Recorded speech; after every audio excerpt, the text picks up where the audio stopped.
최근에 48살 된 목사님이 유튜브에 자신이 목사를 그만뒀다고, 지금은 목사인지 아닌지 모르겠다, 뭐 이런 이야기 하시면서 이제 48살인데 목사를 그만둔 목사, 자식이 3명인데 제목도 그렇게 정해놨어요.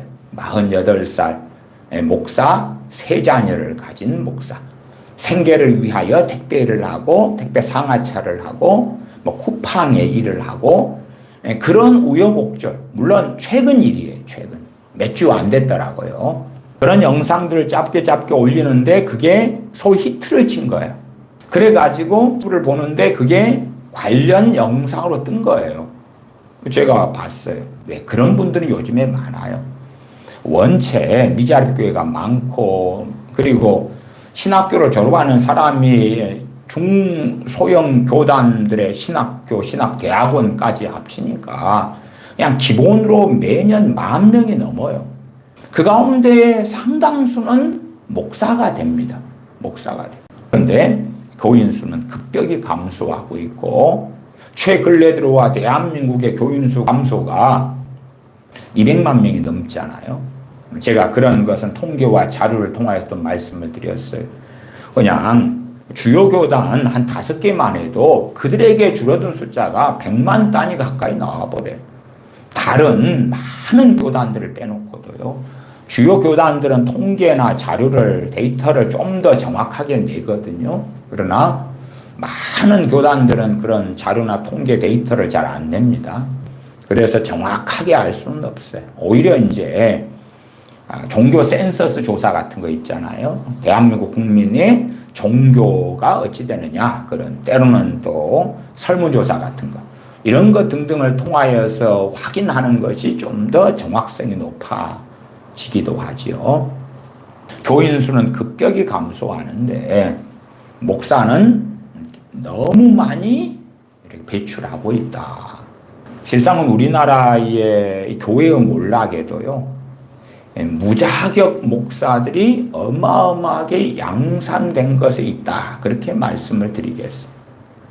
저는 개인적으로요, 대한민국의 의료는 OECD에서 의료의 질이나 혹은 의료에 들어가는 내가 병원을 이용할 때 들어가는 내 개인의 돈, 그것은 너무나 적은 금액으로 그 적은 금액하고는 비교할 수 없이 좋은 치료를 받고 있다고 그렇게는 말씀을 드려요. 그럼에도 저는 대한민국의 의사의 질에 있어서는 만족하느냐 할 때에 만족하지 못합니다.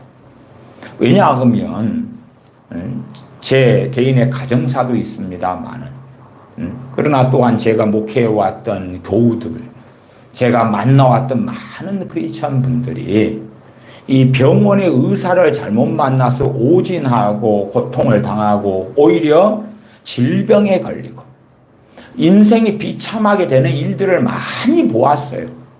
물론 제가 만난 대부분의 분들은 크리스천이어서 이 의사분들이나 병원을 고소 고발한 경우는 제 알기로는 거의 없어요. 그럼에도 의사들의 오진은 정말 심각해요. 실상은 지금 대한민국 의대 정원이 3,000명이잖아요. 3,000명인데도요, 지방 의대들 같은 경우는 시설이 너무 열악해가지고 제대로 교육을 못해요. 그냥 의료용 라테스 장갑이 600원이면 그런 것도 지원이 안 돼가지고 김장용 그 있잖아요. 5손가락 그 비닐 장갑, 그런 걸 끼고 실습을 하고 실습하는 시설도 없고, 또한 기증된 시신도 별로 없어가지고 제대로 문성을 키우지를 못하는 그런 실정이에요. 이게 의대 정원 3,000명도 질이 좋은 의사를 키워내는 데는 우리나라의 어떤 의과 대학들의 역량들이 저는 상당히 안 된다고. 옛날 90년대 이야기를 하면 제 어머니께서 기관지 천식이셨어요. 그런데 저희 도시에서 가장 좋은 병원에 속해요. 가장 좋은 종합병원이죠. 종합병원 몇 개가 있는데 한 3개 정도 있던가 그래. 3개인가 4개인가. 근데 그 중에 하나예요. 그 중에 하나.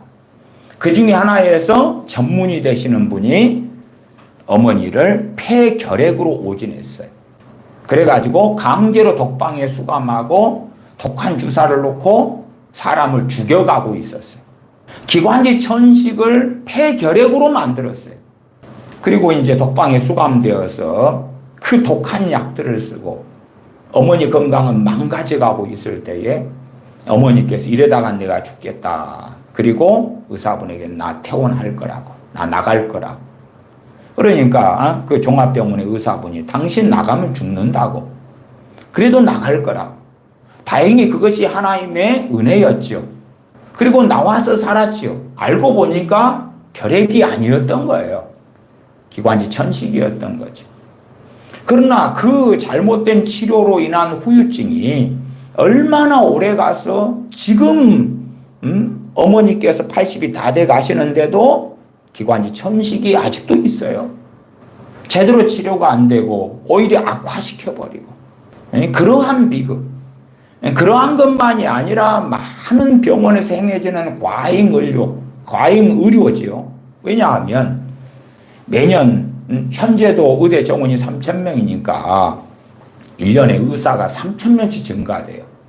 의사가 증가한다는 건 뭐예요? 그들도 먹고 살아야 되니까 과잉 진료를 한다는 거예요. 없는 병도 만들어내요. 더군다나 의료 수가가 낮은 것이 많으니까 의료 수가를 더 얻으려고 아니면 비급여 항목을 찾아서 그래서 환자하고 짜기도 하고 환자를 속이기도 하고 수술하지 않아도 되는데 수술을 감행해버리고 하는 등등을 통하여 좋지 않은 많은 문제가 벌어지고 있어요. 저는 전에도 말씀드렸습니다만은 지금도 의사 수가 많다. 3,000명씩 여전히 증가되는데 OECD 의사의 증가율이 최상위권이에요. 앞으로 되면 훨씬 많아진다. 지금도 3,000명을 질이 좋은 의사를 양산하는 시스템이 갖추지 못했다. 거기에 의대 정원 2,000명까지 넣으면 완전히 질이 낮은 수준 미달인 의사들을 어마어마하게 양산하게 될 것이다. 제가 볼 때는 제 그냥 어리석은 소견이에요. 의대 정원 3,000명 동안 2,000명 선까지 줄여야 된다. 그래야지 의사의 질을 높일 수가 있을 거다. 질을. OECD 국가들 중에서는 그래도 전문의가 굉장히 많은 비율을 차지해요. OECD 의사 수 1,000명당 몇 명 이런 게 나오는데 OECD 국가들에서는 의사 수가 상당히 있어도 일을 안 하는 의사들도 많고요. 그 다음에 의학에 종사하는, 말하자면 의학을 연구하고 이런 의사들도 많아요. 그러나 대한민국 의사들은 대부분 실제로 일을 하는 의사들이기 때문에 인구 1,000명당 의사 수에 있어 실질 의사 수는 그래도 만만치 않게 많고 의사는 매년 3,000명씩 증가하고 있어요.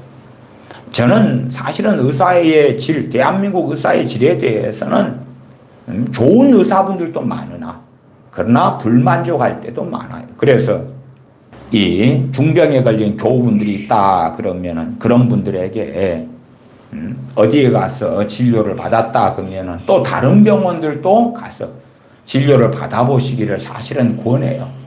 왜? 한 명의 의사한테만 갔을 때 오진의 확률이 너무 높거든. 저는 필수 의료는 너무 중요하고 가치 있다고. 필수 의료가 뭐예요? 생명에 관한 것이잖아요. 그냥 기본적으로 우리가 교통사고가 난다고 합시다. 그런 데는 뭐 진단이고 뭐고 필요 없이 뭔가 사고 난 것, 그것을 치료하고 꿰매고 잘라내고 그런 걸 해야 되잖아요. 근데 그런 게 아니라 이제 저분에게 뭔가를 진찰을 했는데 저분의 뭔가 아직 생명에 위독한 단계가 아니에요. 근데 A라는 질병인데 병원에 갔더니 의사가 B라 그러는 거예요. B라는 질병이라고 처방을 하는 거예요. 약을 처방을. 그리고 안 들을 때 C라는 질병 아니에요? C라는 질병인 것 같아.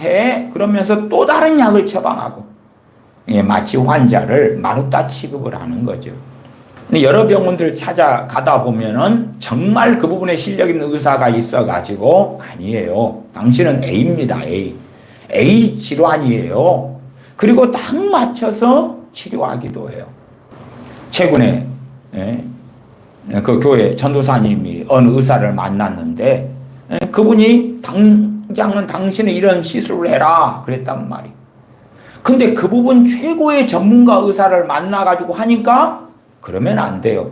당신에게 있는 것이 지금 말하자면 심제동기, 당신 젊은 나이에 심제동기를 달면 안 돼요. 그게 나름대로 유명하다는 의사분이 당신은 빨리 심제동기를 다세요. 당신 젊은 나이에 심제동기를 달면 안 돼요. 더 최고의 전문가를 만났더니 그러면 안 돼요. 당신의 그 심장의 문제는 문제가 아니고 이게 당신이 먹고 있는 약의 문제인 것 같아요. 약을 이렇게 바꾸고 이렇게 하고 그러니까 정리가 되는 거예요. 오늘 앞에 의사의 말대로 심제동기를 다세요. 그 앞에 의사도 크리스찬입니다. 크리스찬. 근데 심제동기를 다세요. 그렇게 했으면은 정말 비참하고 힘들었겠죠. 그러니까 의사들마다 견해가 틀리다 그 말이에요. 이런 이야기도 최근의 이야기입니다. 그러니까 저는 대한민국 의사의 질이 생과계로 낮다. 그렇게는 말씀을 드려요.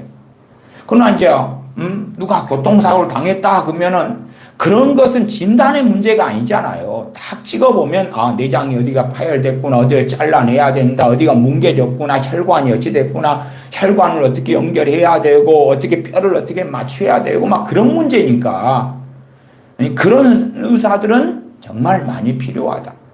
문제는 대한민국 의료 수가가 상당히 그런 데 있어서 가격이 낮기 때문에 그런 환자들을 치료하고 수술할수록 병원들, 대학병원 같은 데든 적자를 보는 구조들이 많이 이루어져 있기도 하다 그 말이에요. 어쨌든 저는 대한민국 의사의 질이 실제로 생각으로 낮은 걸 많이 경험했어요. 그러니까 저 같은 일개 목사 입장에서도 의대 정원 2,000명이 되면 의사의 질은 얼마나 형편없이 낮아질까. 지금 3,000명도 의사의 질이 너무 낮아요. 그나마 이제 수도권에 있는 의대들이 있죠. 시설이 좋은 의대들은 의사의 질이 그나마 괜찮아요. 거기에서 배출하는 의사들은. 나 지방의 의대들 같은 경우는 질이 저는 아주 낮다. 그래서 실력 있는 의사들 제대로 배출을 못 하거든요. 심지어는 레지던트를 마친 다음에 그리고 이제 값싼 사람을 써야 되니까 전문의를 땄지만은 실력이 부족하게 돼요. 왜? 레지던트 때 제대로 안 가르쳐 주거든. 그러면 이제 임상의를 값싸게 돈 받고 1년에서 3년을 하게 해요. 왜? 레지던트 때 제대로 못 배웠거든. 수술도 제대로 안 시켜줬거든. 안 가르쳐줬거든. 그래서 레지던트 때 받는 월급을 그대로 전문의가 돼서 또 받으면서 대학번에 남아가지고 임상의 그런 것을 해야 돼. 그런 시스템으로 만들어놨어요. 왜? 교육의 질이 현저히 낮아. 더군다나 레지던트 때는 전문 과목을 배우는 의사들이란 말이에요. 근데 일을 가르쳐주기는커녕 일을 시키는 거예요. 시켜. 그러니까 실력을 매양할 수가 없는 거예요. 제가 사범대 출신이잖아요. 근데 사범대를 어마어마하게 만들어놨어요. 말하자면 이 중고등학교에서 사립이든 국립이든 중고등학교에서 수요가 교사 수요가 열이 있다고 합시다. 10. 티오가 10이에요. 그러면 사범대 학생들을 얼마를 만들어놨냐? 그럼 100을 만들어 놓은 거라. 그러면 나머지 90은 어디로 가야 되냐 그 말. 나머지 90은. 이게 대학의 문제가 부모들이 욕심을 부리니까 수요가 생기잖아요. 학생 정원만 늘리면 대학은 돈을 벌어. 왜 학생들이 와서 등록금을 낼 거 아니에요. 진로는 신경 안 써. 너희들이 알아서 가. 문제는 교육부의 정책도 잘못됐죠. 그래가지고 티오는 10밖에 없는 걸 100을 뽑아버리는 거예요. 너희들끼리 무한 경쟁해. 그런 시스템을 사범대만이 아니라 다른 과들, 다른 전공들도 그따위로 만들어 놓은 거예요. 교육은 100년지 대계인데 물론 부모들 입장에서 내 자식이 안정된 그러한 선생님, 교사를 시키고 싶어. 근데 이제 아직 교사가 되는 사범대에 들어갈 성적이 안 나와. 근데 정원을 지금의 2배로 늘려주면 내 자식이 갈 수가 있단 말이야. 문제는 지금 정원 가지고도 사범대 티오보다는 몇 배가 많단 말이에요. 그런데 부모 입장에서는 정원만 더 늘려주면 내 자식도 거기에 갈 수 있어. 그래서 선생님을 할 수 있어. 모르는 거라, 무식한 거라. 대학의 정원을 늘리고 국가가 정책상 교육부에서 대학의 정원을 늘려줍니다. 우와, 너무 좋다. 내 자식도 사범대 가게 됐어. 내 자식도 의대 가게 됐어. 그렇게 하면서 무한 경쟁으로 던져버리고 시스템을 망가뜨려버리는 그러한 일들이 계속 있어 왔어요. 제가 대학교 4학년 때 교생 실습을 했는데 이제 학생들이 많으니까 교생 실습도 많아져. 다녀야 되잖아요, 의무적으로. 교직 과목 이수하는 친구들도 다니고 사범대 출신도 다니고. 근데 교생이라는 것도 선생님들에게 배워요. 배우면서 학생들을 가르쳐보고 평가도 받고 자네 교수법이 이런 문제가 있네. 이런 문제를 좀 보완해서 다시 가르쳐보소. 이렇게 해서 피드백을 받으면서 실력을 함양하는 거예요. 예를 들어 저 같은 경우는 그랬어요. 이 교생을 갔는데 그 선생님들이 다 제 학교 선배님들이었어요. 그리고 저하고도 개인적인 친분들이 있어요. 그러니까 이 양반들이 단체로 일본으로 연수를 가버리신 거예요. 저한테 다 떠넘기고. 그러니까 저는 교생으로 들어간 그 주부터 그냥 월급 받고 살아가는 선생님보다 수업을 더 많이 했다니까요. 너가 알아서 다 해봐. 저는 할 줄 모르죠. 다 떠넘기고 간 거예요. 그러니까 그런 것처럼 말이 안 돼. 그러면 내가 교사를 하는데 선생님들에게 배울 수도 없어. 그냥 내가 다 알아서 해야 돼. 심지어 당시에 아이들 자격증 시험이 곧 있었는데 그것까지 떠넘기고 간 거예요. 나는 할 줄도 모르는데 그 얼마나 골치 아픈지 몰라요. 그 이상으로요, 레지던트들도 배워야 돼. 교수님한테 배워야 돼. 근데 배울 시간이 없어. 그거 말고 너는 이런 일을 해. 환자 받아. 뭐 해. 실력을 함양을 못하게 만들어 놓은 거예요. 시스템을. 배울 시간이 없는 거예요. 잠잘 시간도 부족한 거예요. 이상하게 만들어 놓은 거예요. 이것을 이제 우리 교회의 문제로 끌고 오면 그래요. 90년대에 어마어마하게 신학교들이 만들어졌어요. 왜 만들어졌느냐? 첫째, 교단, 교파 입장에서는요, 신학교의 정원을 증가시키면 신학대학원 만들고 신학과를 만들고 그 전에 30명 받던 것을 50명 만들고 40명밖에 교육시킬 수 없는 건데 100명을 만들고. 제가 다녔던 신학대학원은 당시에는 개혁교단 측이었어요. 과거 79년에 합동교단에서 갈라진 교단이거든요. 그러다가 이제 제가 신학대학원 다닐 그 무렵에 다시 합동교단과 합쳐졌어요. 그래서 합동교단이죠. 그 다음에는 다시. 합동에서 나와서 개혁교단이었다가 다시 합동으로 합쳐진 거죠. 근데 얼마까지 신학대학원생을 받았느냐 그러면 제가 신학대학원 다닐 때에 한 학년에 학생이 130명이었어요. 130명. 주간이 100명이고 야간이 한 30명 됐어요. 신학대학원생이 주간, 야간. 이게 어마어마하게 뽑아가지고 교육을 시키는 거예요. 시스템이 이렇게 되지를 않아. 교수 숫자도 안 되고. 그러니까 제대로 질적인 이런 양성을 할 수가 없는 거예요. 그러나 신학대학원생을 많이 받아놓으면 그 친구들이 목사가 되고 교회를 개척하거나 하면 교세가 커지잖아요. 교세가. 교회를 개척하면 교회 수가 많아지고 교세가 넓어져. 그 욕심, 탐욕이죠. 욕심이 잉태한 죄를 낳고 죄가 장성한 즉 사망을 낳느니라. 이게 서로 간에 어마어마하게 많이 신학생을 뽑은 거예요. 신학생들이 많이 들어오게 하려니까 뭐 해야 됩니까? 사람들의 욕심과 탐욕을 부추기는 거예요. 말하자면 첫째, 우리 크리스천들 부모가 있어요. 그러면 내 자식을 목사 만들고 싶도록 막 마음에 불러일으켜. 이게 당신의 인생은 그저 그랬는데 당신의 자식 가운데 주의 종이 일어나가지고 하나님께 크게 쓰임받아 영광을 돌리기를 원치 않냐고.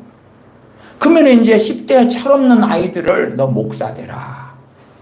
또 그 마음이 막 뜨거워지면 마치 자기가 사무엘 선지자의 어머니 한나가 된 것처럼 내 자식을 하나님께 서원하여 바칩니다. 하나님 받아주세요. 하나님께 주의 종으로 바치겠습니다. 뭐 그런 식의 마음이 뜨거워지도록 만들어요. 그 다음에 목사도 실상은 자기 교회에서 목사가 많이 나오면 교회의 정치적인 파워가 세져요. 정치적인 파워가. 그런 것이 이제 파벌을 만들고 또 그런 분들의 정치력을 만들어요. 자기를 따르는 목사들을 양산해 내는 거예요. 그런 입장에서는 자기 교회 중고등부 아이들의 마음에 목사가 되고자 하는 열망을 막 심어줘야 돼. 이게 철없는 아이들이 목사가 되고 싶어. 그래서 정말 우뚝 선 사람, 하나님께 대단히 영광을 돌리는 사람, 대단한 유명한 목사. 그런 꿈을 꾸게 되는 거예요. 예전 90년 때 언제 몇 년 동안은요. 목사라는 직업이요. 직업적으로 이야기할게요. 일반 사회적으로 조사할 때 그렇잖아요. 어느 직업이 가장 각광받느냐, 인기가 있느냐, 그 순위를 매겼을 때에 어느 때 목사라는 직업이 올라와. 상위권은 아니어도 말하자면 인기 있는 순위권에 들어왔다니까요.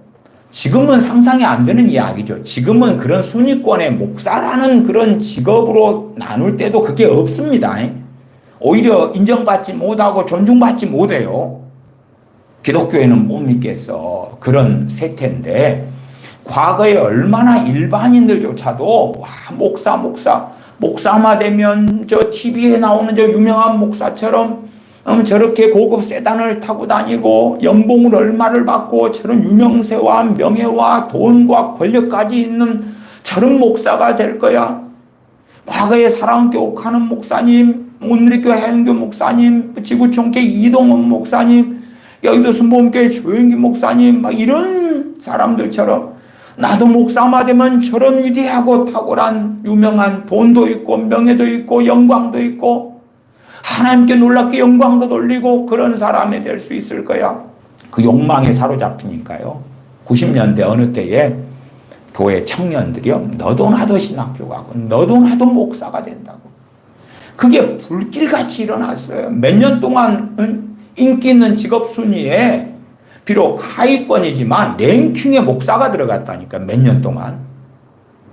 그러니까 이런 걸 부추기고 수요를 만들어내고 수요 있으니까 공급을 만들어내면 되잖아요. 교단 교파들이 계속 쌈박질하고 분열하고 교단 교파가 많아져. 교단이 많아져. 너도 나도 신학교를 만들어 사람을 꼬셔요. 그래서 모아들여. 그 다음에 무자격 목사들을 무진장 만들어내는 거예요. 제가 말씀드리는 무자격 목사란 개념은 뭐냐 그러면 중소교단 신학교를 나왔다. 그래서 무자격 아닙니다. 아니면 방송 통신으로 해가지고 목사가 됐다.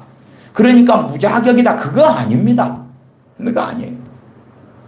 지금의 중소교단 신학교를 나와도 옛날 평양신학교나 혹은 그 이전에 주의종이 됐던 시스템보다는 더 나은 교육도 얼마든지 받기도 할 거다. 그 말이에요.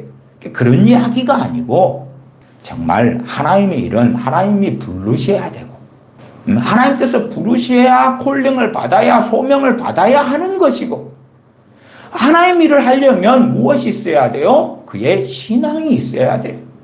단지 나 예수님 믿습니다가 아니라 하나님에 대한 열심이 있어야 된다고 말이에요. 하나님에 대한 믿음이 있어야 돼요. 단순하게 나 예수님 믿습니다, 하나님 믿습니다가 아니라 하나님 말씀에 충실하고 신앙이 성장하고 성숙해야지 영적인 어린아이들을 가르칠 거 아닙니까? 자기도 손에 쥐어줘도 모르고 똥이 된장인지 모르고 난 놓고 기억장 모르고 그런 상황에서 소경된 인도자가 돼가지고 나를 따르라 그리고 가르치면 되겠냐 그 말이 안 되는 거야. 안 돼. 말이 안 되는 거예요. 그러나 그런 참담한 일이 90년대에 대한민국 교회에 가득 퍼져버렸어요. 저 유명한 신학교를 간다 해서 무자격이 아니라는 게 아니에요. 저 통합의 장신대를 나오고 아니면 감리교회 감신대를 나오고 모건대를 나오고 합동교단의 총신대를 나오고 아니면 아시아연합 신학대학원을 나오고 그나마 유수의 뭔가를 나온다 해서 자격이 있는 게 아니에요. 그런 것은 오히려 마틴 로이 존스 같은 목사님은 신학교 출신이 아니잖아요. 미국의 대학생 운동에 하나님께서 쓰임받았던 찰스 피니 목사님 같은 경우도 신학교 출신이 아니잖아요.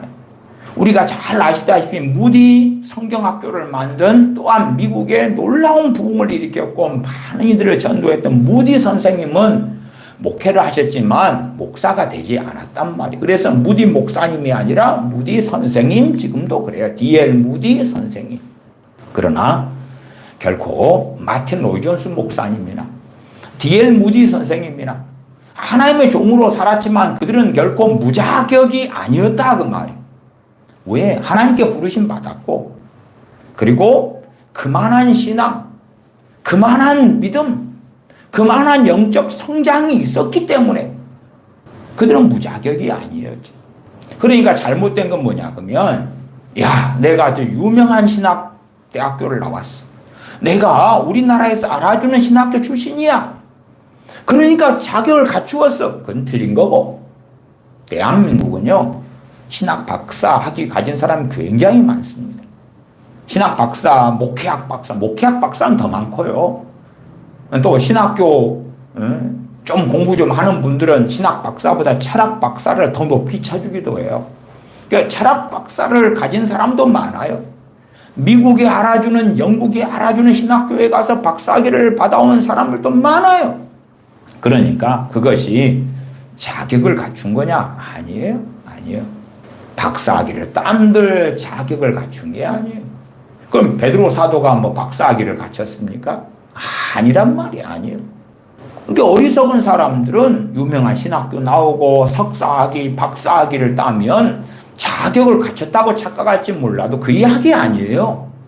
중소교단 신학교를 나오면 자격이 없다, 무자격이다 그 이야기 아니에요. 이게 제가 신학교 문제를 다루는 이런 기사들이나 또한 그런 논설, 그러한 자료들을 보면 그래도 그런 걸 쓴 사람들 어떤 사람들이 대부분 쓰냐 그러면 유명한 신학교 나오고 그리고 박사학위를 가지고 그런 사람이 쓰면서 무자격 목사들이 많아서 한국교회에 문제가 있어 하는 관점인데 알맹이는 뭐냐면 그 무자격이 중소교단 신학교를 나온 사람들을 공격을 하는 거예요. 그러나 그건 자기들 관점이고 그게 아니에요.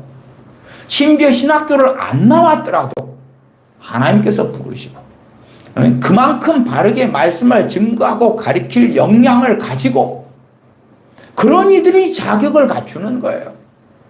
그래서 우리가 디모데 전서나 디도서에 주의 종의 자격에 대해 나와 있단 말이에요. 초대교회 때는 무슨 신학교가 있냐 그 말이에요.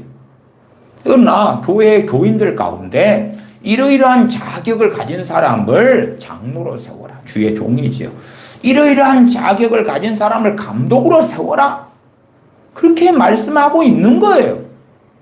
근데 그러한 것들을 다 무시해버리고 어느 때부터는 다 필요 없는데 신학교만 나오면 돼.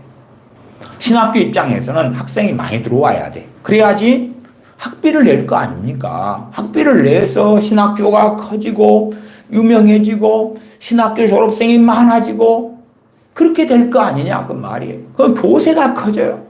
대부분의 신학교들은 교단에 속해 있는 교단 신학교거든요.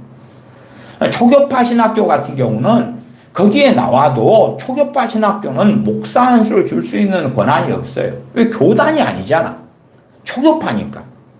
그러나 대부분의 교단 신학교들은 신학대학원을 졸업하면 그러면은 목사가 될 수 있는 자격을 부여하고 그 자격에 따라서 교단사나 노회에서 목사고시를 보고 목사가 될 수 있다 그 말이에요.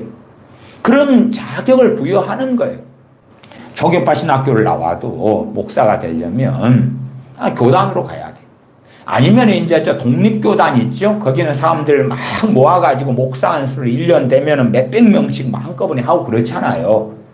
저 할렐루야 교회 전에 김상봉 목사님 이런 분 세웠던 그 독립 이런 교단 그 연합회 이런 데 있잖아요. 그런 데서는 초교파를 나와도 그런 신학교 나왔습니다. 이러한 것을 가지고 이제 거기에 가입하면 당신 목사 안수 해줄게요. 그래서 언제 모여서 목사 안수 받으세요. 그렇게 돈을 좀 내고 목사 안수를 해주고 그렇게 한다 그 말이. 저는 그런 식으로 많이 목사를 양산하고 양산된 분들은 무자격이다 부르는 게 아니에요. 옛날에 신학교 나오지 않아도 그런 시대가 아니었을 때도 정말 탁월한 주의종들이 많았잖아요. 우리가 종교개혁자 마틴 루터 그분이 신학교 출신이 아니잖아요. 수도사, 가톨릭의 수도사지. 로마 가톨릭의. 아니면 칼빈 목사님이지만 그분이 무슨 신학교 졸업생입니까? 그 아니잖아요. 그 종교개혁 때 그런 시스템도 없었고 그러나 탁월한 하나님의 종들이었죠. 이게 제가 말씀드린 무자격 목사라는 것은 첫째 하나님께 부르심 받지 않고 자신의 신앙도 없고 믿음의 성장도 없고 그냥 수박 거달기로 기독교인이 돼가지고 마치 신학교에서 배우기만 배우면 그 다음에 자신의 명철로 어떻게 목사 일을 하기만 하면 크게 될 거라는 환상에 빠져가지고 되는 목사들. 그런 사람들을 무자격 목사라고 부르는 거예요.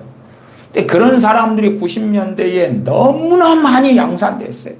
너무나 많이. 이게 버글버글해져 버린 거예요. 그러니까 이제 말씀이 이상하게 가리키고 제대로 해석할 수도 없고 제대로 설교할 수도 없고 그런 목사들이 꽉 차버린 거예요. 꽉 차버린.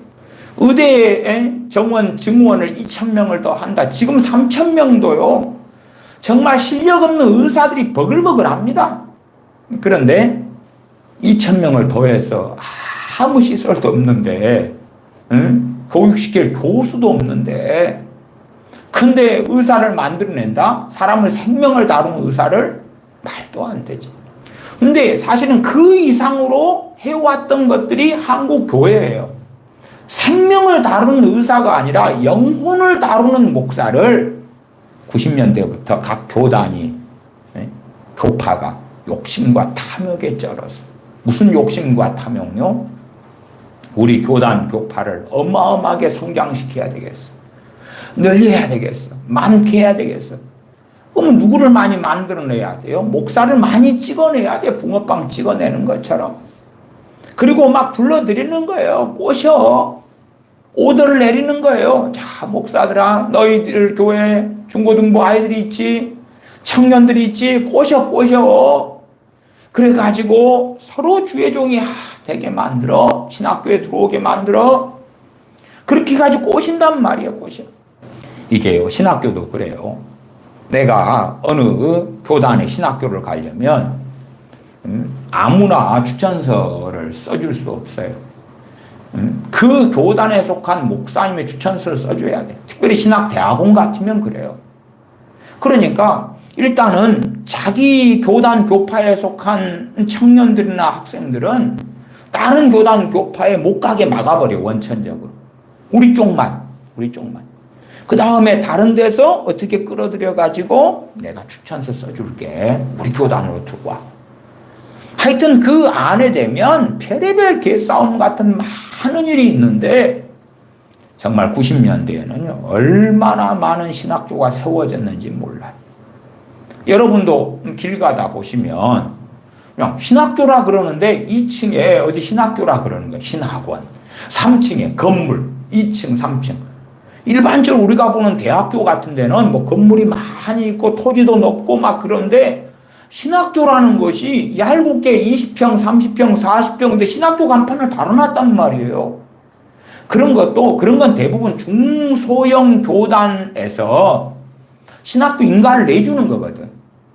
왜? 신학교 인가를 내주면요. 거기에 상납금을 바치거든요. 교단 교파 상납금. 저한테도요. 제가 속한 교단이 합동중앙교단인데요. 저도 개혁식에 있다가 그다가 합동으로 갔다가 그 다음에 이제 교단 합동 중앙으로 옮긴 케이스인데 제가 있는 동안에도 몇 번 파벌 싸움 해가지고 교단이 몇 번 찢어졌어요. 찢어질 때도 저한테 서로 양쪽에서 저한테 와달라고. 이게 양쪽의 명부회가 저 이름이 같이 올라가 있는 거예요. 이게 이 손목사는 우리 쪽 교단 이름을 이제 또 다르게 지어요. 우리 쪽이야. 이쪽에서는 우리 쪽이야. 서로 명부가 그렇게 있는 거예요. 갖고 제가 한쪽을 정리를 해줘. 아니요, 나 이쪽이에요. 그 다음에 또 지나니까 또 쌈박질해서 파벌 싸움에서 또 찢어졌어. 제가 합동중앙교단에 가입했을 때는 그 얼마 전에 또 난리가 나서 또 갈라먹고 찢어진 거예요. 그러니까 그 안에 들어가면 맨날 쌈박질이에요. 그리고 이제 저한테 어느 때 교단에서 그럽니다. 신학교를 차려보라고. 인가를 내주겠다고. 신학교를. 그럼 신학교 차리려면 자격이 이제 박사학위가 있어야 돼. 그럼 박사를 어디서 주냐? 그러면 그 교단 안에서 박사 과정을 거치라 그래요. 박사원이라고 있어요. 물론 뭐 교육부에서 인정하는 박사는 아니에요. 그냥 교단 안에서 자체 안에서 돈 좀 내고 거기에서 수업 들으러 한 3년 다니고 박사 줘. 아니면 신학교를 차린 다음에 박사원도 함께 하면 돼 그냥. 신학교 인가를 내주니까. 그러면 인가를 내주고 그러면 신학교에서 이제 상납금으로 1년 되면 한 학기당 주로 1년 2번 내는데 상납금을 얼마로 올려보내라. 그래. 그러면 그걸로 해가지고 학생만 몇 명만 모아도 본전을 찾고 몇 명만 더 모으면 이익금이 남고 막 그런 블라블라블라. 당연히 저야 이제 그걸 거절했죠. 뭐 목회도 제대로 못하는데 무슨 신학교예요. 근데 어쨌든 그러한 것을 받아들여 가지고 교단 안에서도 오죽선 신학교를 엄청 많이 만들었어요. 차라리 대형 교회 교단이라면 또 그 짓은 덜해요. 통합이나 합동이나 이런 데라면 그 짓은 별로 안 해. 자기들 이름값이 있는데 자기 건물 3층에 조그만 30평의 신학교 인가를 내줄 리가 없잖아요.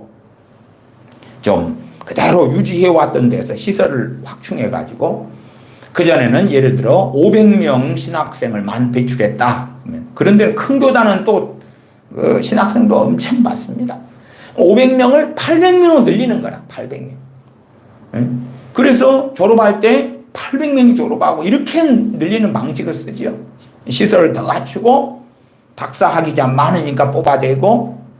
그러나 이제 중소형 교단은 신학교 인가를 내줄수록 돈이 되니까 그 짓거리를 얼마나 많이 해왔는지 몰라요. 무자격 목사들이 대한민국에 버글버글하다. 제가 당연히 그런 중소형 교단을 나왔다 해서 무자격 목사라고 말씀드리는 건 아니에요. 앞에 설명했죠. 그게 아니라 아니 목사가 되려면 그만큼 말씀을 잘 알고 그 다음에 하나님과 함께 살면서 말씀을 체험해야 될 거 아니냐 그 말이에요.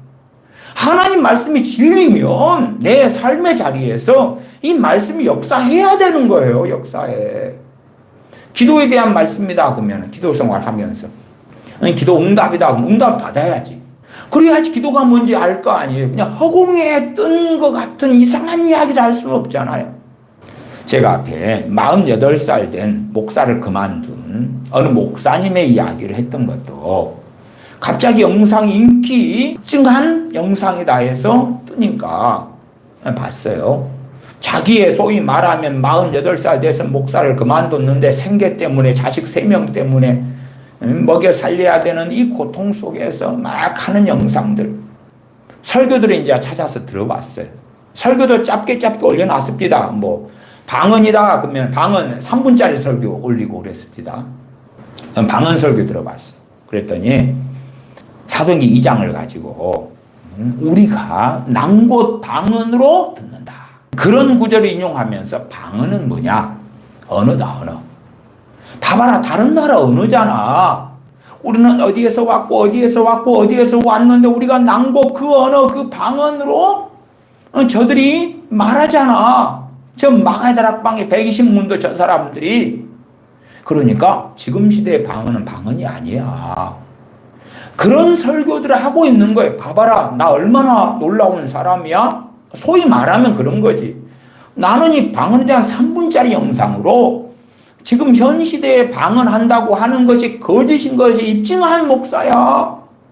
그러면서 또 얄궂게는 뭐라고 하냐 그러면 나도 랄랄라 뚜뚜뚜 한다고요. 그렇게 또 쓱 집어넣더라고요. 제가 그런 걸 보면서 차라리 미안한 이야기지만 이 사람이 48살이고 늦었지만 목사를 그만둔 건 잘한 거다. 그러나 이제 그 양반은 그대로 설교 올려놓고 어쨌든 지금 인기를 이제 자기가 쿠팡에 배달을 하고 어디에 택배를 하면서 영상을 짧게 올리는데 인기를 이제 끌고 있는 거예요. 그래 그걸 이용해서 다시 뭐 교회를 개척할 수도 있고 목사를 할 수도 있겠지. 그러니까 그런 사람들 저는 무자격 목사라 그러는 거예요. 어떻게 목사가 됐는데 방언 은사 하나에 대해서만도 모르냐 그렇게. 차라리 양심이 있으면 모르면 모른다 그러면 되는데. 고린도전서 14장 2절이었어요. 14장 2절 다시 읽어보면 방언을 말하는 자는 사람에게 하지 아니하고 하나님께 하나니 이는 알아듣는 자가 없고 그 영으로 비밀을 말함이니라. 방언은 하나님께 하는 거고. 그러니까 사도행전 2장의 방언의 상황은 특수한 상황이었던 거죠. 그건 사람들이 알아듣는 것이었으니까. 그러나 지금 시대의 방언 은사의 기준은 사도행전 2장으로 가면 안 되고 이 고린도전서 12장, 13장, 14장으로 와야 되고 가장 자세하게 설명하는 성경은 고린도전서 14장이다 그 말이에요. 근데 어떻게 성경을 읽는 목사라면서 그의 기본도 모르냐? 방언 은사도 모르는데 애언 은사는 어떻게 알겠고 영분별의 은사는 지혜의 말씀 은사, 지식의 말씀의 은사 방언도 모르는데 방언 통역 은사는 어떻게 알아요 도대체? 성령님께서 은사로 역사하시는데 성령님 은사와 능력 은사와 능력 가운데 하나가 방언 은사잖아요. 방언 은사. 방언 은사 같은 쉬운 것도 이해 못하면서 근데 왜 성경 본문도 안 보냐 그 말이에요. 그러면서 교만해져 가지고 자기가 생각할 때 사도행전 2장에 몇 개만 가져와 가지고 봐봐라. 방언은 다른 나라 언어다. 스페인어, 영어, 포르투갈어, 중국어 같이 일본어 같이 언어다. 그것을 입증했지 않느냐 사도행전 2장에. 그래 나도 랄랄라 뚜뚜뚜 해. 근데 나가 하는 랄랄라 뚜뚜뚜나 여러분이 하는 랄랄라 뚜뚜뚜나 그런 방언 그거 방언 아니야. 성경의 방언 아니야. 그 멍멍이 소리를 하는 거예요. 제 신학대학원 다닐 때 조식신학 교수님이 영국에 있는 유명한 신학교에서 박사학위를 받았어요. 그분이 박사학위 받은 논문의 제목이 방언은 마귀의 것이다. 방언은 마귀의 것이다. 그러니까 자기가 박사학위 받은 논문에 따라서 그분 조직신학 수업에 신론을 할 때도 방언은 마귀의 것이다 외치고 인죄론을 할 때 인간론과 죄론을 합쳐 인죄론이라 그래요. 방언이 마귀의 것이다. 주제하고 상관도 없어. 제목하고 상관도 없어. 과목과 상관도 없어. 그 다음에 성령론 가르칠 때는 당연히 방언은 마귀의 것이다. 그리고만 하고 있는 거예요.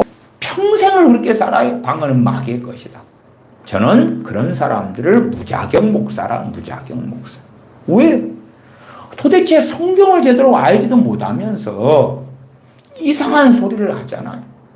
이게 성경을 보면서 내가 지금까지 알고 있는 것과 다른데 그러면 고심을 하든지 그러면 내가 모르겠는데요. 말씀이 왜 내가 주장하는 것과 다르게 이야기하지? 그러면 누가 고쳐야 돼? 자기가 고쳐야 돼. 그리고 성경은 해석의 문제가 있으니까 최소한 그 해석의 문제가 거의 없는 본문들이 있고 어떤 것은 난해한 것이 있고 좀 어려운 게 있고 다 섞여 있죠. 근데 자기 입장에서 어렵다 그럼 어렵다 그래야지. 이게 실제로 무자격 목사들이 대한민국 교회에 너무 많기 때문에 방언 은사 하나도 이해를 못해요. 방언 통역 은사는 애언 은사도 이해 못해. 꿈 환상도 이해 못해. 헛소리에. 그래서 이 무자격자들이 많으니까 이상한 하나님의 음성 듣기를 가리키는 거예요. 왜? 자기는 하나님과 동행하는 사람이 돼야 되니까. 근데 하나님께로 봐도 꿈, 환상 이런 걸 이야기하면 좋은데 그걸 못 받았거든. 애언을, 특별히 애언을 하려고 하라. 애언을 하면 좋은데 못 받았거든. 구경도 못 했거든. 그러니까 이제 유기성 목사처럼 생각을 통하여 듣는 주님의 음성. 생각을 통하여 듣는데 영성을 이렇게 썼더니 거기에 그득해 주님 주신 말씀들이 그러면서 블라블라블라 하는 거예요. 예수전도단 자 하나님의 음성이 이렇게 들려. 그것도 다 생각을 통한 음성이 중심이 됩니다. 뭔가가 막 떠올라. 이게 하나님의 음성인지 아닌지 성경으로 검증을 좀 해보자. 블라블라블라블라. 왜? 무자격자들이니까. 무자격이니까 오히려 말씀 혼란케 하고 미혹을 전파하는 거예요. 그러나 사실은 정말 영적으로 무지한 사람들일수록 그 무지한 이야기가 너무 달콤하게 들리고 좋게 들리는 거예요. 굳세지 못한 자들이나 무식한 자들은 그 무식한 이야기가 너무 좋은 거예요. 무식한 자들은 성경을 가지고 살피면서 해석하고 이야기해 주는 것에 관심이 없어요. 이상한 이야기하면 좋아해. 엉뚱한 이야기하면 좋아해. 그리고 자기가 좋으니까 이건 하나님께로부터 온 거야. 왜 자기 마음이 좋으면 아이고 은혜 받았다. 주님께서 말씀하셨네. 저 목사님은 정말 주의 종이 맞아. 말씀을 제대로 설명하고 가리키는가를 살펴봐야지. 그래서 대한민국의 신앙의 몰락, 교회의 몰락, 그건 무자격 목사들을 너무 많이 양산한 거예요. 경쟁적으로 교단 신학교들의 정원을 어마어마하게 늘린 거예요. 어마어마하게 늘려. 제한성도 없어. 배우고 싶은 사람 다 배워. 와서 해. 불러들이는 거예요. 그래야지 교세가 커진단 말이에요. 그런 사람들을 무수히 양산한 거예요. 돈만 내면 받아야지. 돈만 내면 가지고 와서. 신학교 입장에서는 돈이 많이 들어오면 건물을 또 땅을 사서 지을 수가 있고 강의실을 확장할 수가 있고 교직원을 더 뽑을 수도 있고 그러니까 학생을 많이 받아야 되는데 그런 것이 한국교회가 전체가 미친 듯이 했다고 말이에요. 90년대는 그래도 한국교회에 굉장한 성장이 있었을 때 아닙니까? 그래서 그렇게 무진장한 다음에 교회로 무자격 목사들을 어마어마하게 쏟아서 집어넣어버린 거지. 쏟아 넣어버린 거지. 그러니까 물은 많은데 마실 물이 없는 시대가 돼버린 거예요. 때로는 제가 최근에 팀 켈러 목사님에 대해서 4번의 시간을 통해서 그분의 가르침이 얼마나 희한하고 이상한지를 얼마간 설명드렸잖아요. 그러면은 팀 켈러 같이 그렇게 유명한 이들이 우뚝 서니까 그리고 나를 따르라 나를 본받으라 그러잖아요. 얼마나 자신감에 충만한가 무수하게 책을 쓰고 사람들 귀 앞에서 자기가 이해하는 복음, 자기가 생각하는 성경 해석을 가르치고 전파하고 그리고 많은 사람이 추종하고 대한민국 교회도 그런 것이 반복되어 왔어요. 그러면 지구촌교 이동 목사님의 관상기도 그런 관상기도 로마 캐톨릭의 정교회 그런 것만 끌고 들어와서 하면 주님과 신비적인 연합이 일어날 것 같고 지구촌교회 이동 목사님이 하는 중보기도 지금 한국교회 중보기도가 다 그쪽이잖아요. 그런 중보기도만 하면 물론 중보기도도 다 미국에서 많이 신사도나 뭐나 다 들어왔죠. 그러나 대한민국에 정말 중보기도의 어떤 본부처럼 전하고 가르친 데가 이동 목사님 그 지구촌 교회죠. 저도 옛날에 몇십 년 전에 세미나도 참석하고 그랬습니다. 이동 목사님 직접 가르치는 그 세미나예요. 지금은 이제 아이합의 24시 기도의 집에 다 그 중보기도 컨셉이에요. 그런 것부터 별 희한한 것. 그런 것을 하니까 와 저렇게 하면 하나님이 기뻐하시는가 보다. 왜 무식하니까. 똥이 된장인지 모르니까. 그런 유명한 유수의 목사님들이 하면 와 그리고 따라가는 경향도 있고 아니면 전반적인 흐름 그냥 다 이게 좋다네 옳다네 그러면 그리 따라가는 거예요. 따라가. 그래가지고 소경들 인도자가 되어서 소경들을 구덩이에 빠뜨리고 자기도 빠지는 그런 일들을 정말 오랫동안 해봤다.